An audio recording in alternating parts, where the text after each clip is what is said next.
Hello guys. Welcome to my YouTube channel. In today's video I'm gonna show if you can use any charger with any cell phone, laptop, camera or tablet. So let's get started without any further delay. Every cell phone, laptop, and tablet seem to come with their own charger. If you're like me, you've probably compiled quite a few chargers over the years. So the question becomes, is it safe to use a charger with your phone, laptop, camera, or tablet that isn't the original manufacturer's charger that came with the device? Types of chargers. We will focus on three types of chargers: laptop chargers, micro USB chargers. These are used with phones, tablets, and cameras, and Apple Lightning connectors. While some devices have chargers with a slightly different head or charging cable, these are the most common. Laptop chargers are fairly specific to the device they come with. However, there may be some generic chargers that boast the ability to be interchanged between laptops. This always requires changing of the charger head and may not be the optimal charging amperage or voltage for your device. Micro USBs are theoretically designed to be interchangeable, and are standard in most smartphones, Android devices, and tablets. Micro USB chargers typically have the same voltage, but may draw different amps. I'll explain this further later and how to know if the charger is safe to use depending on its listed amps and voltage. Apple Lightning connectors are standard on all new Apple devices, including iPads and iPods.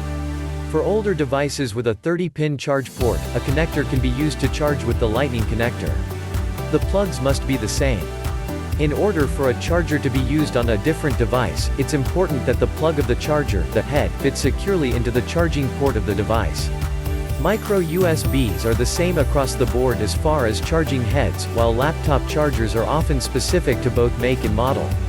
However, the plug fitting securely is only one part of the equation. How voltage and amperage matter. Somewhere on the power brick of the charger you will find a label with the charger's voltage, V, and amperage, A. For laptop chargers, this charging brick is often halfway down the charger and typically looks exactly like it sounds, a brick. For other types of chargers, like a smartphone charger, this information is usually found at the base of the charger, where it would meet the wall. For the device you are trying to charge, the voltage and amperage required will be found on the battery that came with the device or on the manufacturer's website. Voltage is how much power the charger will draw into the device, or how much is being pushed into the device by the charger. A phone will usually pull up to around 5 volts, while a laptop can pull up to 25 volts. A charger must equal the voltage required by the device. This is important. Drawing too high a voltage could short out the device and potentially even start a fire, while too low a voltage will fail to charge the battery. If the micro USB charger's voltage is not 5V. Some devices may have their voltage listed with a plus/minus on it, like this, 5V plus 5%. If this is the case, you can use a charger rated at 4.75 to 5.25V, because that rating is telling you is that the device can take 5V minus 5% of 5V equals 4.75 volts, or 5V plus 5% of 5V equals 5.25 volts. So this means anything between 4.75 to 5.25V is safe to use, as long as the amperage of the charger is equal to or higher than the device's listed amperage.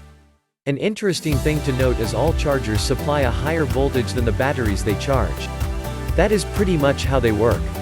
There has to be a voltage differential to produce the necessary current flow in the correct direction to charge the battery.